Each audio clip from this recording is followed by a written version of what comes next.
Hola a todos. Vamos a empezar un nuevo ciclo de vídeos en mi canal que lo voy a dedicar a pues el curso que se nos abre ahora, el curso 2020-2021, que como todos sabéis va a ser un curso bastante desafiante en cuanto a que no tenemos claro cuánto tiempo vamos a estar en el aula o si voy a tener todo el apoyo que necesito.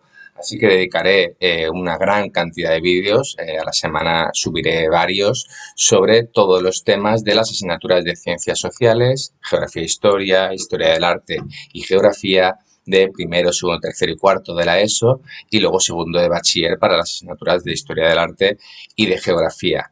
Voy a ir añadiendo temas, voy a ir dando consejos, curiosidades, cosas que os faciliten. Además, sabéis que en la caja de comentarios vais a poder hacer vuestros comentarios para poder ayudaros en la medida posible y vamos a intentar que tengáis todo el material y todas las ayudas que os sean posible para poder superar el curso y no perder el aprendizaje. También subiré vídeos para ayudar a profesores en cuanto a todas las aplicaciones, tanto de ordenador como de iPad, que les puedan ayudar en su labor y vamos a ver si conseguimos llevar este curso a buen término. Ahora, como sabéis, este vídeo va a estar dedicado al primer tema de historia del arte, dedicado al arte griego, en particular a su arquitectura. Así que, adelante vídeo.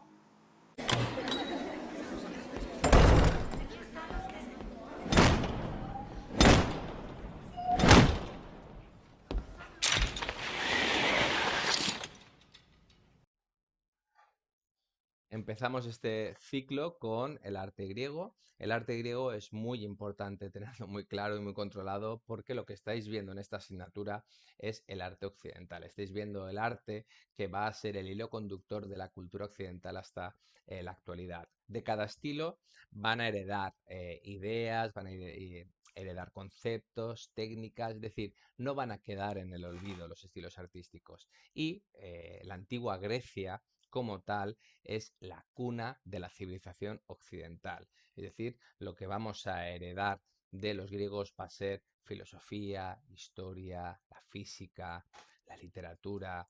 Es decir, todo esto lo vamos a ir heredando de estos griegos, cierto con y unido con ciertos conceptos más conocidos, como puede ser, por ejemplo, el concepto de democracia, ¿vale? O el concepto de retórica, por ejemplo, que son elementos que nos van a acompañar muchísimo.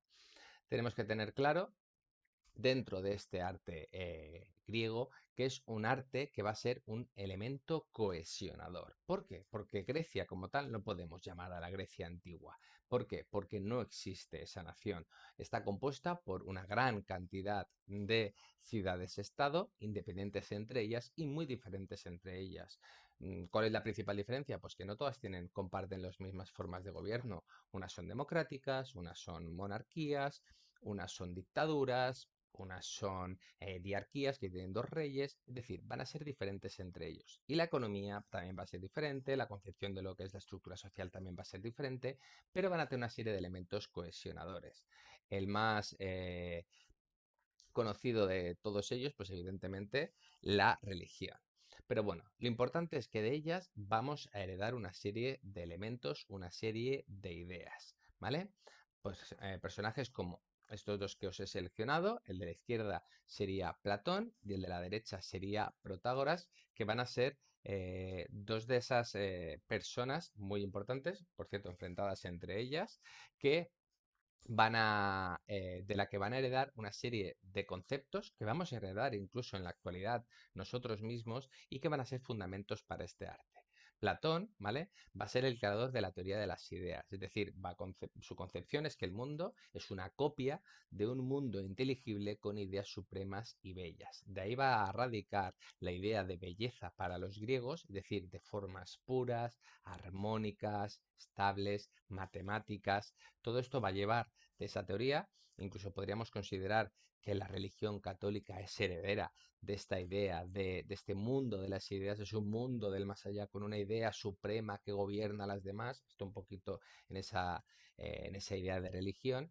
Y Protágoras va a ser el creador del concepto del antropocentrismo, es decir, el ser humano es la medida de todas las cosas, el humano es la medida de todas las cosas, por lo cual todos los edificios van a acabar siempre teniendo alguna relación, tanto en medidas, en cánones, estructura, con el humano, es decir, el humano es el elemento más importante. Esto nos lleva a su religión, de la que estábamos hablando antes, que realmente es una religión antropomorfa, es un vehículo unificador de lo que es el arte. Realmente los dioses de la antigüedad eran forma corpórea, como eran humanos, pero compartían con nosotros nuestras virtudes y nuestros defectos. Es decir, cuando me refiero a defectos, me refiero a que realmente se enamoraban, se enfadaban, se peleaban, tenían envidia, ira, es decir, todos hemos visto películas y son personajes bastante peculiares.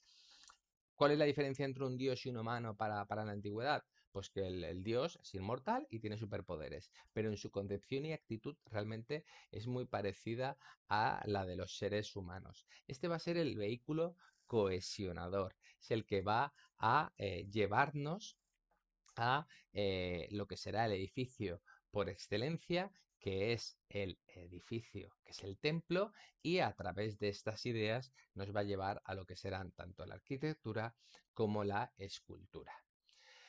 Dentro de ello tenemos que diferenciar tres periodos dentro de lo que es el arte griego. Tenemos la etapa arcaica, la etapa clásica y la etapa helenística. Antes de explicar un poquito las características principales de cada uno de ellos, va a ser el tema eh, de que esto lo vamos a encontrar en todos los estilos artísticos. Es decir, ningún estilo artístico vamos a llegar, vamos a ver el estilo y va a ser todo igual.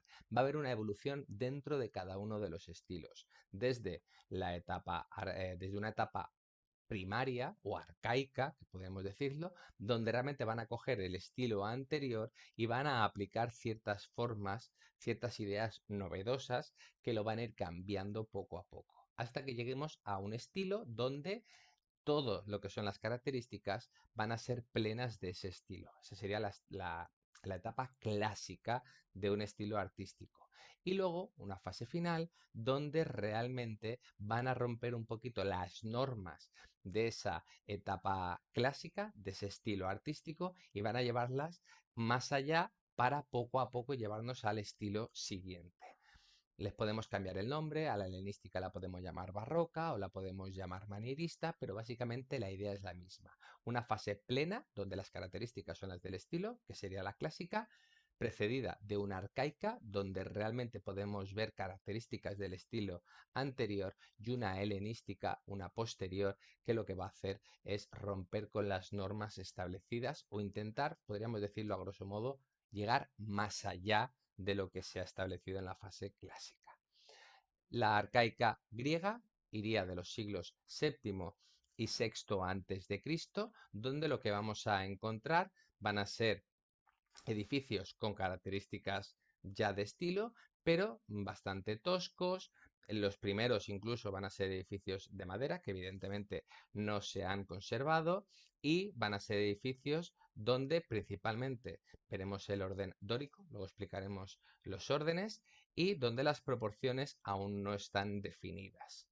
Luego llegaremos a una etapa clásica que va del siglo V al IV, es decir, desde lo que sería el triunfo de las guerras médicas hasta la caída de Alejandro Magno, es decir, el periodo también de plenitud de la historia de la antigua Grecia, donde realmente se van a encontrar las grandes obras maestras de la antigüedad, ¿vale? Las grandes obras maestras griegas, y donde vamos a ver dónde se han definido toda esta armonía y esta proporción dentro de los edificios griegos. En escultura exactamente pasaría lo mismo, pero eso ya lo explicaremos más detalladamente en los tipos de escultura que nos encontraremos. Luego, en la etapa helenística, principalmente lo que vamos a encontrarnos es que ha sido un momento en el que esa unión entre Oriente y Occidente, porque sabemos que Alejandro Magno conquista el, en la zona de Mesopotamia, conquista Persia, por lo cual van a adquirir ciertas características. Sobre todo vamos a ver un poquito ese eclecticismo con esa unión de esas diferentes formas de entender el arte, por lo cual el arte griego va a ser mucho más flexible, va a romper con esta armonía que estamos diciendo en la proporción, y vamos a ver obras colosales, mucho más grandes, con una mayor decoración. Evidentemente, a la hora de un comentario, pues tenéis que manejar la etapa en de la que estaríamos hablando.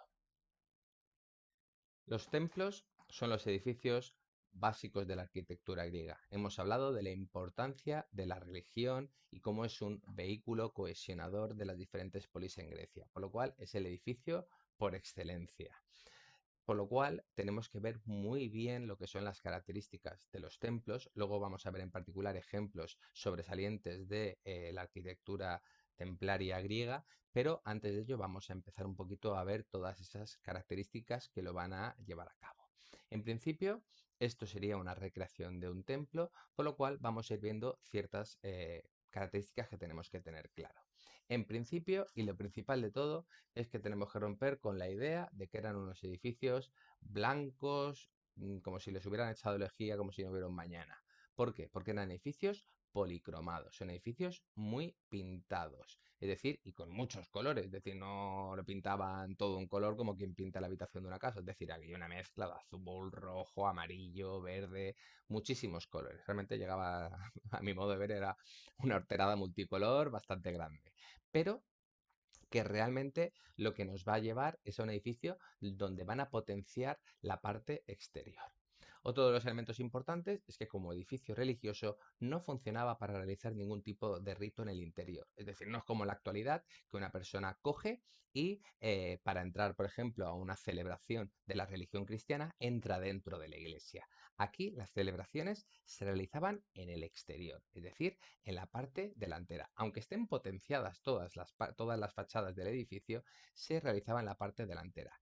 Y esta es la razón por la que tenemos toda esta gran decoración en la fachada. Es decir, es la que van a potenciar porque es donde funcionaría como fondo de la celebración. Es decir, uno entra en una iglesia en la actualidad y lo que tiene eh, potenciado sería el ábside, es decir, tendríamos ahí una decoración que pueda ser escultórica o pictórica con la imagen pues de Dios o de los ángeles para que uno entre un poquito en la situación de lo que sería la celebración. Aquí pasa lo mismo, pero lo que se potencia es la fachada para que la persona pueda entrar un poquito en ese ambiente religioso desde fuera. Entonces, para qué funciona el interior? El interior tiene una utilidad porque el templo es la casa del dios. Es decir, dentro del edificio va a haber una escultura del dios a quien esté erigido el templo y se supone que el dios se encarnaría en esa escultura. Por lo cual, un templo sería la casa de Dios. Tenemos que tener claro que el edificio es arquitrabado. ¿Qué significa que es arquitrabado? Significa que funciona con líneas rectas. Es decir, esta pieza de aquí, ahora veremos las partes que lo componen, es lo que nosotros conocemos como arquitrabe. Por lo cual, cuando funciona con líneas rectas y no encontramos curvas, se llama un edificio arquitrabado. Aquí tenemos lo que serían las líneas curvas. Estos serían los edificios abovedados. Que estos los griegos los conocen, porque esto es una invención anterior a ellos incluso. Esto ya en Mesopotamia se utiliza el arco y la bóveda, pero van a decidir no utilizarlas. Pero simplemente pongo la imagen para que lo veáis. Ellos utilizan líneas rectas, por lo cual para poder sujetar todo ese peso de lo que es el entablamento, de lo que viene a ser la parte superior, el techo, van a necesitar de soportes que lo aguanten. En este caso, los griegos van a optar por las columnas y, pues en cierto caso, los muros. Pero la columna va a ser el elemento sustentante por excelencia. Luego tenemos que tener claro cómo clasificar los templos. Primero de todo, evidentemente, tenemos que tener claro que un templo es un edificio arquitrabado, como todos los edificios griegos, es un edificio dedicado a una función religiosa, eso lo tenemos siempre en cualquier comentario, tenemos que mencionarlo, y también tenemos que mencionar lo que serían los tipos. Según el tipo de planta, vamos a mencionar una serie de elementos. Si tiene dos columnas entre los muros, como vemos aquí, esta parte de aquí son las que se conocen como las antas, ¿vale? Realmente son como si acabaran en unos pilares que van a cerrar el edificio. Cuando tiene dos columnas entre las antas, el templo se conoce como inantis. Es decir, deberíamos decir que es un edificio religioso, que es un edificio arquitrabado y que es un edificio inantis. Si tenemos una hilada de columnas en la parte delantera del edificio, tenemos que es un edificio próstilo. Si las tenemos delante y detrás, ¿vale? Como en este caso que tenemos aquí, diremos que es un edificio anfipróstilo. La palabra anfi significa doble, ¿vale? Por lo cual, si tenemos algo dos veces, utilizaremos mucho la palabra anfi, perdonad. Anfipróstilo que tiene delante y detrás. Si las columnas van a rodear el templo, como en este caso, diremos que el edificio es períptero, como la palabra perímetro. Esto va a ser el caso que más nos vamos a encontrar en Grecia, muchísimo, porque normalmente los templos van a ser perípteros, es decir, rodeados por columnas. Si tenemos una doble hilada de columnas, como tenemos este caso, será un templo, perdonad, será un templo díptero. ¿Qué significa díptero? Díptero significa que es un doble períptero. Es decir, la palabra di es como nosotros utilizaremos la palabra bi. Significa dos. Es decir, dos perípteros es un díptero. Si tenemos una hilada de columna, pero fijaros que están pegadas al muro y ni siquiera están enteras, son medias columnas. Esto realmente son columnas, pero son columnas falsas, es decir, no es una columna exenta al uso. Por lo cual, al ser falsa, nosotros lo que lo vamos a conocer es como pseudoperíptero. La palabra pseudo significa falso, es decir, pues lo que hoy en día decimos un fake, pues esto sería la palabra pseudo. Aquí tenemos dos ejemplos. Luego tenemos que tener claro las salas que componen un edificio. El templo normalmente es rectangular y al ser rectangular, ¿vale? Está dividido por una serie de salas. La principal, que es la que alberga la sala donde albergaría la estatua del dios, sería la naos o la cela. Esa sería la parte principal. La sala de entrada es lo que se conoce como pronaos, es decir, sería como el vestíbulo, es decir, pronaos y luego vendría el naos. Y la parte trasera es lo que nosotros conocemos como el opistodomo. Es una sala que normalmente se utiliza para colocar las ofrendas. Como no sé si habéis ido alguna vez a alguna ermita, pues en las ermitas veis que hay colocan fotitos o imágenes o incluso algún llaverito. Ese tipo de cosas es porque alguien, pues por ejemplo, si piden que mi hijo le vaya bien la operación o que mi nieto apruebe los exámenes o lo que sea, la gente antiguamente solía colocar pues una foto pues del nieto, del hijo o algo representante de esa persona o incluso una vela y ya está para que se le ayude, que el santo en cuestión le ayude. Aquí pues también pasaba lo mismo y cuando le pedían algo al dios se colocaba aquí ese tipo de ofrendas. He dicho que el edificio normalmente tiene planta rectangular, eso es lo más típico, pero como podemos ver aquí, aquí tenemos uno circular. El circular no es muy común, pero también suele aparecer y lo que normalmente está dedicado a héroes. Es decir, como pueda ser Aquiles, como pueda ser Ulises, como pueda ser Perseo, ese tipo de héroes de la antigüedad se le dedicaban este tipo de templo, que es un templo con forma circular que se le llama toros. ¿Vale? También dentro de esas características, de esas formas de representar esa tipología que van a tener los templos, también lo vamos a clasificar según el número de columnas que tiene en la fachada. Es decir, las vamos a contar y vamos a decir una palabra griega según el número. Si tiene cuatro columnas en la fachada, diremos que es un templo tetrástilo. Es decir, la palabra tetra es el prefijo griego para decir cuatro. Si tiene seis, diríamos hexástilo. Y si tiene 8, como es este caso, diríamos octástilo. Es decir, son palabras griegas. Pues por ejemplo, este que tenemos aquí, tenemos una hilada de columnas que rodea al templo, por lo cual sería períptero, y tendríamos 8 columnas en el exterior, en la fachada, perdona. Por lo cual estamos hablando que es un templo períptero y octástilo. Habría que mencionar las dos cosas.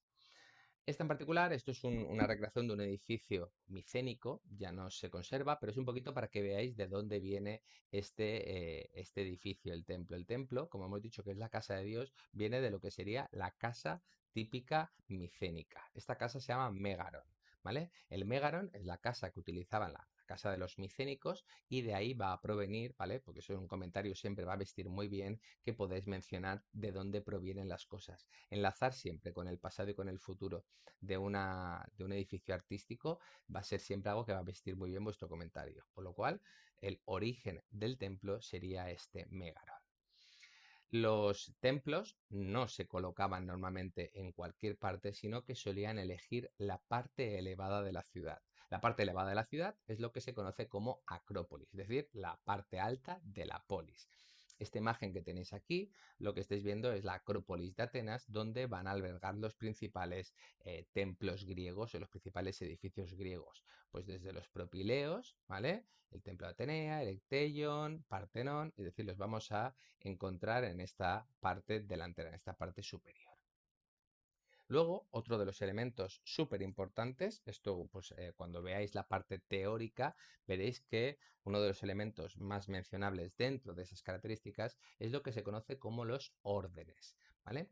Los órdenes es el estilo del templo, es decir, todas las partes del templo van a estar estructuradas según ese estilo que se va a utilizar. Esos órdenes, que son tres, dórico, jónico y corintio, se van a estructurar también en el tiempo. Es decir, primero aparecerá el dórico, luego aparecerá el jónico y finalmente aparecerá el corintio. Sin embargo, el corintio es un estilo que se va a utilizar muy poco en Grecia y donde lo vamos a ver sobre todo va a ser en Roma. Es decir, los griegos aparecerá tan tarde que prácticamente lo utilizarán muy poquito. De abajo para arriba tenemos que entender cuáles son esas características, esas partes que componen cada uno de los órdenes. Empezando por el dórico, tenemos que empezar a ver que el templo va a crearse sobre una escalinata, es decir, va a tener una base compuesta por escalones, escalones hacia todos los lados, hacia las cuatro partes del edificio.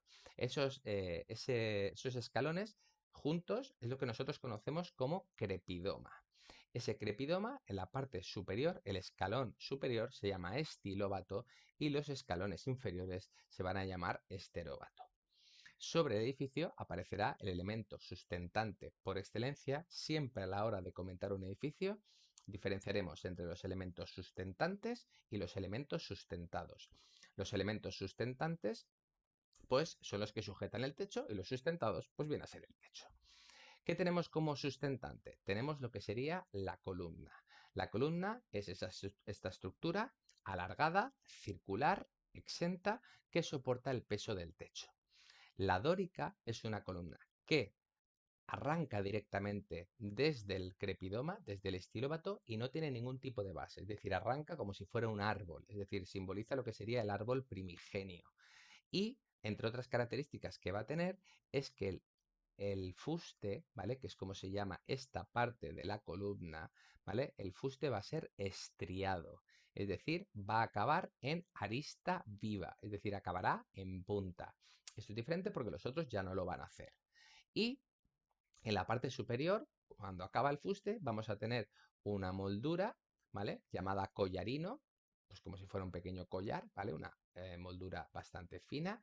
Encima vamos a tener el equino, que es una estructura como en forma de pirámide truncada invertida. Truncada significa que le faltaría la punta, ¿vale? Como podéis ver aquí. Y encima tendríamos el ábaco, que es una estructura, ¿vale? Rectangular, como si fuera un paralelepípedo. Esta parte de aquí sería el capitel. Toda la columna, todo esto sería el elemento sustentante y a partir de aquí empezaría el sustentado. El entablamento, que es como conocemos más o menos el techo, tendríamos una parte lisa, ¿vale? Llamada arquitrabe, de ahí que este tipo, los edificios griegos son arquitrabados, esta estructura lisa, y encima del arquitrabe tendríamos el friso. El friso dórico está dividido en triglifos y metopas, ¿vale? La metopa es la parte que separa los triglifos y aquí es donde se decoraba, es decir, aquí se colocaban normalmente relieves que van a decorar el edificio. Una cosa importante, un detalle, que eso os va a venir muy bien a la hora de hacer un comentario, es que realmente el arte funciona como las modas. Es decir, tú una moda no puedes adelantarla a su tiempo. Es decir, tú algo, por ejemplo, que ahora pueda ser que pueda estar muy a la moda, intenta colocarlo hace 20 años. Hace 20 años no estaría a la moda, sino que sería algo demasiado chillón, demasiado llamativo y que a la gente no le gustaría. ¿Vale? Pues eso es básicamente lo que también le pasa al arte. El arte tiene que avanzar muy poquito a poquito. Si se pasa el estilo de novedoso, pasa a no gustar. Por lo cual, ¿por qué tiene estos triglifos y por qué explico esto? Los triglifos lo que van a intentar explicar es un poquito esa evolución desde los templos de madera a los de piedra. Como en medio del templo de madera y del de piedra tenemos el orden dórico, lo que van a simbolizar estos triglifos va a ser como lo que antiguamente eran las maderas del techo, es decir, las vigas de madera que sustentaban el techo, que componían el techo, acababan de una forma muy parecida a lo que sería el triglifo. Es decir, es como si estuvieran dando un recuerdo de lo que sería esa estructura de madera. Por encima tendríamos la cornisa y luego tendríamos el techo.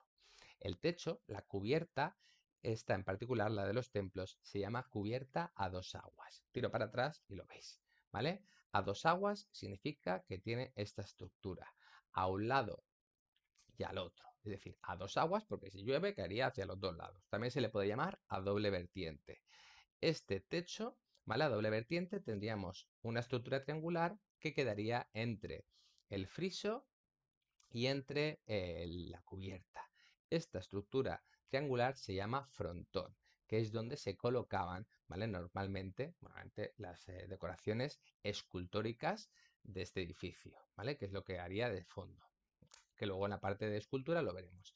Y luego estos detalles ornamentales que se colocaban en los extremos es lo que se conoce como las acróteras, ¿vale? Que las tenemos aquí. Aquí en particular sería una gárgola, pero puede ser cualquier tipo de representación que decore el edificio. Esto, todo junto, sería el orden dórico. Al hacer un comentario, se tiene que comentar. Mi consejo, que diferenciéis siempre entre elemento sustentante y elemento sustentado y, muy importante, que utilicéis un comentario de abajo para arriba, porque así os será más fácil comentarlo y siempre mantendréis un orden. Porque si empezáis a comentar lo primero que os viene por la cabeza, se notará la inconexión y os puedo asegurar que he corregido muchísimos exámenes en mi vida que cuando un comentario está hecho a salto de mata se nota mucho y pierde mucha calidad. El siguiente de los órdenes sería el orden jónico. Es un estilo mucho más fino, ¿vale? Mucho más fino porque, como podemos ver, la estructura de la columna es mucho más fina y aquí normalmente podemos encontrarla como una estructura monolítica. ¿Qué significa monolítica? Significa que lo que es el fuste del dórico está dividido en piezas, es decir, son como si fueran piezas una encima de otra. Cada una de las piezas se llama tambor. Y aquí, aunque también podemos encontrarlo con tambores, también podemos encontrarlo como piezas monolíticas, es decir, todo como una única pieza. ¿Qué lo compone? Vamos a ver un poquito las diferencias. El crepidoma exactamente igual, es decir, aquí no vamos a ver diferencia. La primera diferencia vamos a ver que la columna ya no aparece directamente sobre el estilóbato, sino que va a estar sobre una basa, es decir, una base. La base estará compuesta por molduras, estas tres molduras, ¿vale? Cóncavas y convexas, ¿vale? Tendría dos toros y esta interior sería una escocia. Encima ya aparecerá lo que es el fuste, ya que el fuste ya no es estriado, sino que es acanalado, ¿vale? Como podéis ver, esta diferencia entre una estría que acaba en punta y esta que no acaba en punta, que sería acanalado. Más o menos os podéis imaginar que sería como los quesos de Burgos que compramos en la tienda, pues esta forma. Esto sería acanalado. Encima del fuste tenemos el capitel y el capitel aquí está decorado con volutas, ¿vale? Un poquito lo que van a querer simbolizar es el cabello femenino, porque hemos dicho que esta es una estructura más femenina. El orden jónico se representa con esta idea de mujer y veremos que incluso en algunos casos cambiarán esta columna jónica por una columna con directamente forma de mujer, que es lo que se conoce como las cariátides.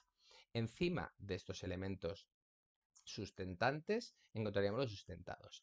Primera diferencia, el arquitrabe ya no es liso, sino que está dividido en tres bandas, ¿vale? Que son lo que se conoce como las platabandas, pero con tal de que sepáis que está bien 3 bandas, ya lo tenéis bien.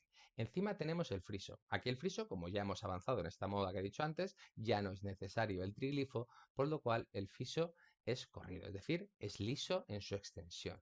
Por encima, ya igual que el dórico, cornisa, techo a 2 aguas, el frontón y las acróteras.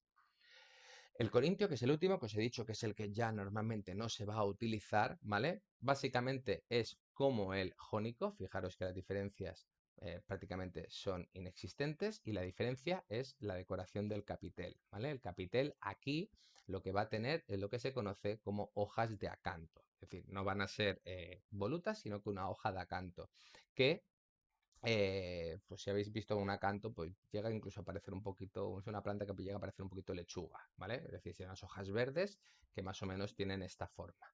Por lo demás, estamos hablando de lo mismo. Por lo cual, cuando veáis un templo, tenéis que decir función religiosa, tipo templo, tipología según las columnas, si las tenemos inantis o si las tenemos delante, delante y detrás, alrededor, doble fila alrededor y luego el orden. Y luego explicáis el orden. Siempre importante explicarlo todo.